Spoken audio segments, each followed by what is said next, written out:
Hello, everybody. My name is Foshin, and I'm going to welcome Matt back. What's going on? I'm doing good. I hope you're doing good. We didn't do it. We only did three podcasts last week, and now he's back. Well, I apologize for that. And Matt, what are we going to do today's podcast on? Unemployment, on whether or not employers are paying like the optimal wage for their workers. You know, if they're getting underpaid or overpaid or anything like that, or if it's just people. So, what do you think lazy. about that, though? Honestly. So I saw something on Facebook earlier, and I know it's always horrible to bring stuff off of Facebook just because it's Facebook. There was one guy had opened up his business, and he had 300 applicants for his business. And he goes, there's not a shortage of workers. There's a shortage of people who are willing to work for $7.50 an hour. I guess I wouldn't blame them. I mean, if you had a family, you're not going to work for $7.50. No, not at all. But I mean, if you're a single person by yourself, and you're not really having to rely on much, and you can work 40 hours a week. What, 750 times 40 is, let's see, let's pull up the calculator. I mean, I don't know. I mean, do you think corporations are doing that just so, like having illegals work for them? I don't know if it's an illegal standpoint of that or whether or not they're just trying to keep their pockets filled. Well, I mean, but you got to think with corporations, you got shareholders and stuff like that, right? Well, yeah. And, I mean, they've got to make their money, too, because they're investors into that. So everybody has to have a payout. But like conservatives think, that everybody has equal opportunity to me. Yeah. And Democrats push, well, there's not equal opportunity because nobody's making a living wage an hour. And like working at McDonald's or Burger King and all that, do they really deserve the $15 an hour? Honestly. No, because McDonald's, Burger King, things like that aren't supposed to be a career thing. Sure. It's meant for high school kids. I mean, that's when I grew up. For. That's where my first job is Hardee's. I remember working at Hardee's and then Kroger's. So I mean, I don't know. I guess. I mean, we're going to call Jeff Igo up in a few minutes. Let's see what time it is. And we got 2 minutes before we call him. Okay, so what was he? How much money was that? It was $300 a week. So 3 times 4 plus what they take out. So you're looking at about probably $1,000 a month, $1,200 a month, somewhere around there. Yeah, but if you're a high school kid, you really don't care about that because well, also you got to think into labor to where as a high school kid you can't work 40 hours a week. No, that's true. So, I mean, you're a manager at a car wash, right? Yes. And you'd make pretty good money. Decent. Okay. No, I mean, you're happy though. Yeah. I mean, you can always make more money, but I'm comfortable to where I'm at. Well, that's good. See, yeah. I mean, I think that's where people have to get to. Yeah, exactly. I mean, I'm satisfied to where I'm at and what I'm doing right now. If you had a family or if you had a wife and kids, you wouldn't want to be there. No, I'd go back to my old job, working on aircraft and stuff like that. Okay, so I mean, there's differences. I mean, if you're a single person, you're okay with everything. Yeah. I mean, you can do what you want. You don't have to go home to a screaming kid or a screaming wife telling you, she spent all your money or whatever. Not yet. Right. All right, so we're going to call Jeff Igo. Jeff Igo is a friend of ours. He called up a long time ago, and here we go. Real quick, Terry, I just want to make sure your phone's on silent, correct? Hello. Hey, Jeff, this is Foshin. Foshin. Hey, how are you, sir? Oh, I'm good. I just talked to Boston Scientific. About 2 weeks, a little over 2 weeks, I'll be going to Brigham Young's and have a spinal cord stimulator. It's going to be implanted in me in the wires, and it's going to change my life. All right, Matt, this is Jeff Igo. He did a podcast a long time ago with us. Hey, Matt, how you doing? I'm doing well, sir. How are you? I'm doing better. The only thing changing is the weather, right? Yep. Now, Jeff, you live in Maine, correct? Bangor, Maine. Bangor, Maine. Oh, my buddy lives there. So Who's that? His last name is Noggle. His parents got a pretty. I don't know exactly what they do, but they got a business up there. He's a very good buddy of mine. Oh, no kidding. So let me ask you: is there worker shortages up there in Maine?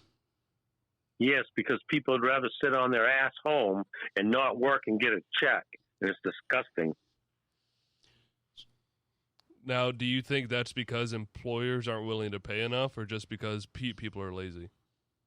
I believe that the socialism, progressive socialism in America is making Americans lazy.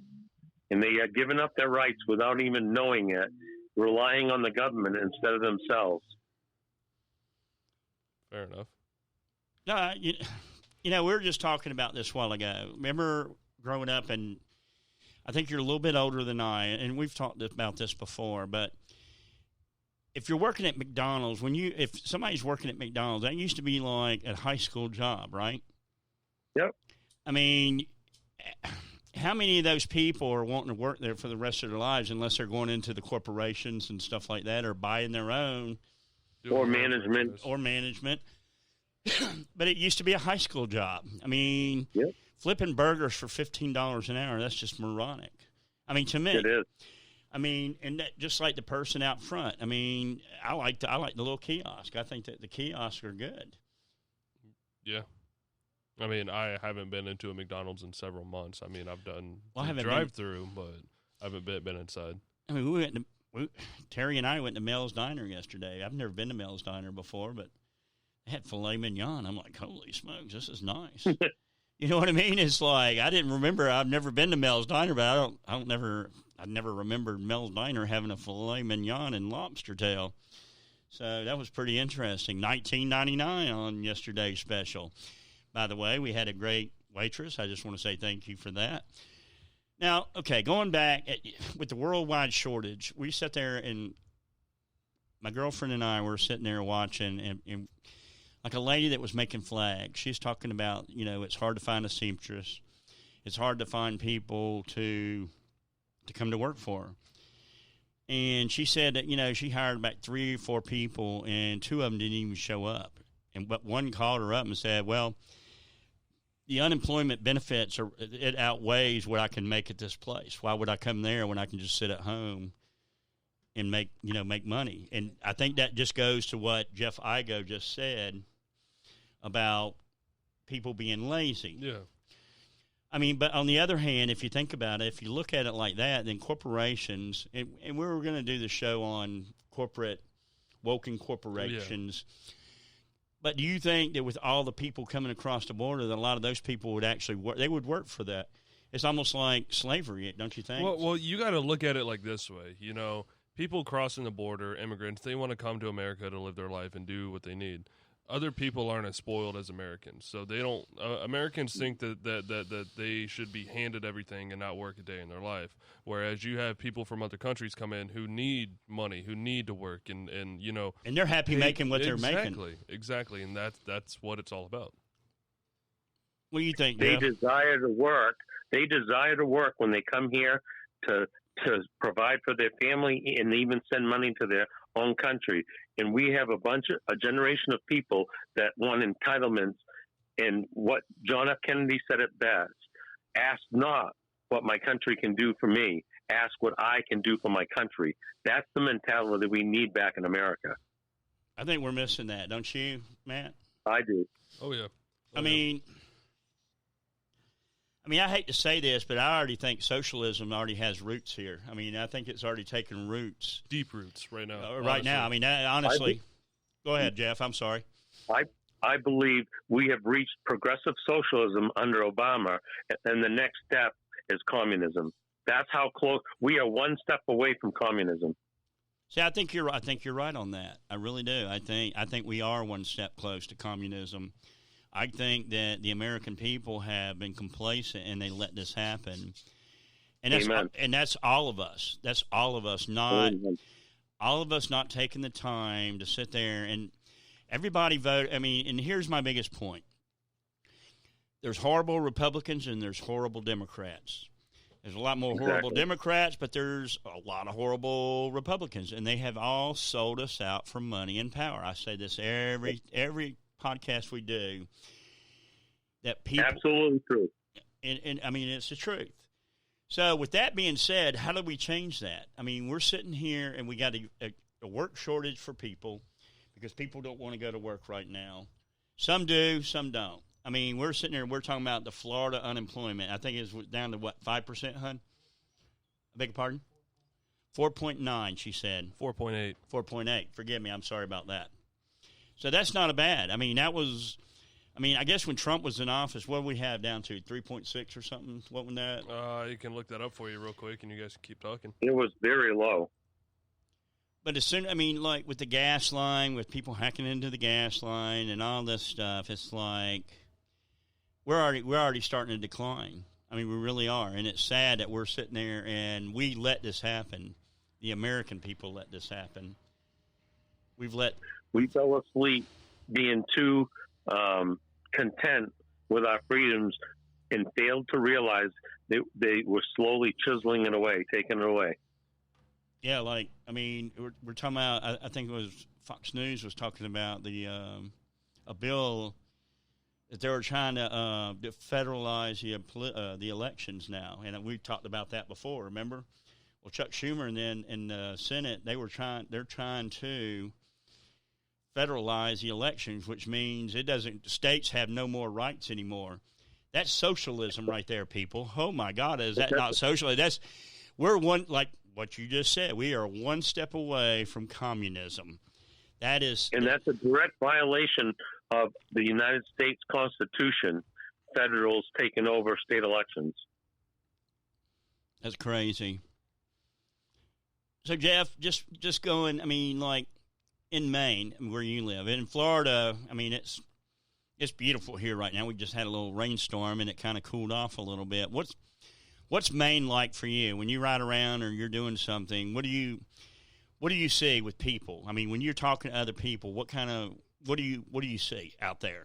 I mean, are people talking about this up there, or what are they talking about up there for, like? Very divided. You're either an anti-masker, open up the friggin' state, put the kids back to school, and get rid of the mask mandate, and open everything up. Our restaurants are still held to 25% capacity in a restricted menu because they can't afford to have a full menu because they can only have 1 in 4 seats filled. That's ridiculous. And I think I see Democrats that are now turning against our governor. She's a liberal socialist. I'll just go with that because I'll go down the saying things I don't want to say. She is a dictator trying to we are one of the safest states, and we're in one of the strictest lockdowns out of all 50 states. People are tired. They want to go back to normal. And you know, and it's funny because you listen to the news, and the news says we might never get back to normal, or whatever normal used to be. And to me, like, normal is going out doing what you want to do, not breaking when you want to do it. Or when you want to do it, not breaking the law, not doing, enjoying life again. I mean, let me ask you this: Have you taken the vaccine yet, or are you taking the vaccine? No, and I will never take a vaccine again. So what were you in? Were you in Army, Marines? What were you in? Marine Corps. Marine Corps. Matt, you're a Marine, aren't you? Yes, sir. Go ahead. You two Marines talking to each other. Hey, Matt, I was airborne, 2nd Anglico, and I couldn't get enough jumps. Oh, wow. I loved it.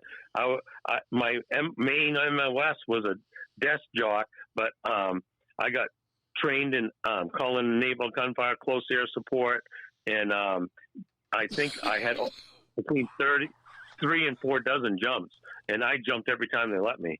And that was the reason someone told me, if you want to go airborne, go Marine Corps and tell them you want to go airborne, and you'll, that's the quickest way to do it. And I did it pretty quick. Well, I got you. So what was your primary MOS? I think it was 0131. Is that What is that right? I don't remember that because is it 01, 03? I can't remember. 0131 is an 0151? is an assaultman in the infantry. No, I don't even remember that MOS because all I remember is 9962. 9962. Paratrooper. So I was 9962, I was a airframe mechanic on the V-22 Ospreys. Oh, those are awesome. We did water jumps out of, what was it, the OV-10? That little twin prop plane? The MV-22. I think it was called the OV-10 when I was OB-10 or OV-10? OV-10. No, Most of our jumps, what it replaced was the Frog. It was the CH-46 and the that's it. CH-47. Okay. Well, most of our jump was the CH-46 Chinook or the 53 Sea Stallion. Yeah, I got you. And once in a while, we jumped out of C-130s and 141s, and mostly if we did something with the Army. Or we would jump. I jumped into Puerto Rico at, what's that called? Rosie Roads. And we took in C-130s, and they dropped us like to 200 feet, and you swore if that plane tipped too far left or right, the wings would hit. And then they gunned it, took us up, and at 800 feet, we started jumping and jumped in right at the airport on Rosie Roads. Oh, I got you. So, but most of our jumps were 46 or 53s. I got you. So let me ask you something. Just going back, when did you go into the Marines, if you don't mind me asking?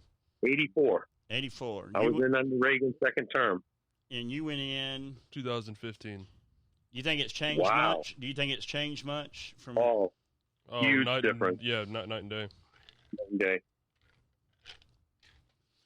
All right. So, and we went back, and my father was on the show one time. We were talking about military. Do you think that kids these days should have to go 2 years into the armed services before they go to college or anything? Without a doubt. Without a doubt, the 2-year mandatory minimum. Kind of like Israel does, right? I mean, do you think that would give them the discipline and the? It would change this country night and day. It would. Yep. I think so too. It would be a grown patriotism, like at the end of when Reagan took over and when Trump took over. Patriotism rose through the roof across the country, and you're always going to have the degenerates, the liberals that just hate anything conservative. But patriotism was at an all-time high when I was in the 80s. I don't know if you guys remember that, but during Reagan years, it was an honor. You know, people loved the military. No, I grew up in the 80s. That's when I grew up in the 80s, I think. So just going back, what would be your final thoughts on everything? I mean, you're looking at like the people in Maine, the people in the United States. What would be your final thought on the shortage? I mean, shouldn't people go out there and just try to get a job and try to work and make the money? I mean, quit sucking off the government. They're not our fathers. They're not our parents. And the government doesn't give free money away for anything. You know what I mean? It's like they just don't give it away. The government doesn't have any money except for the money they take from its people. That's what needs to be preached across the country. The government does not have money. It's our money. And it's our job to tell the government what to do, not for them to tell us what to do. That's what's wrong in America. Bottom line to me. All right, Jeff? Make people aware of that. Oh, absolutely. Matt, anything? People just need to get up off their ass, whether it's worth $3 an hour or, $20 an hour. Just get to work. Just do something instead of just sitting around and not doing shit. All right, Be an American. Be an American. Being an American. Being an American is loving our flag and country and doing your part to make America great. Amen. My final thoughts are going to be this, and then we'll start another show in about 30 minutes. But my final thoughts are this. I think that Americans need to start, if you're born in this country, you should be proud to be in this country. Amen. You need to start looking up and going, what the hell is going on here? Our country is being transformed into something that I don't even recognize anymore. Yep. And the thing is, with the youth of today, they got to realize that the money's going to run out. And when the money runs out, that means the government's going to try to own everything. That is what communism's all about. Socialism is what's going on with this country right now. With the federal government want to regulate and they want to be able to control the elections with everything, that's socialism. Now, communism is where the government's going to own everything. You're not going to have a house. You're not going to have – they can tell you where you can live and where you can't live. And how much and what you can you make do for a living. And what you can do. You know what I mean? It's like, people, you got to start waking up and realizing and quit being complacent and get out of your life or step up and be an American. Mm. My name is Foshin. Jeff Igo, we're going to hang out with you. We're going to start. I'll call you back in a couple minutes, and I appreciate you joining the show. I appreciate the phone call. I appreciate you too, and God bless America. Amen. Thank you, sir. All right, back to what I guess here's my thing. I know Trump started his own website, but it's not interactive. We have an interactive website for people to come to. Please join us at www.americancivildebate.com, and let's talk about it. If you have things that you want to talk about that you're too scared to post on Facebook, come to our website and let's talk about it. www.americancivildebate.com. Thank you, everybody.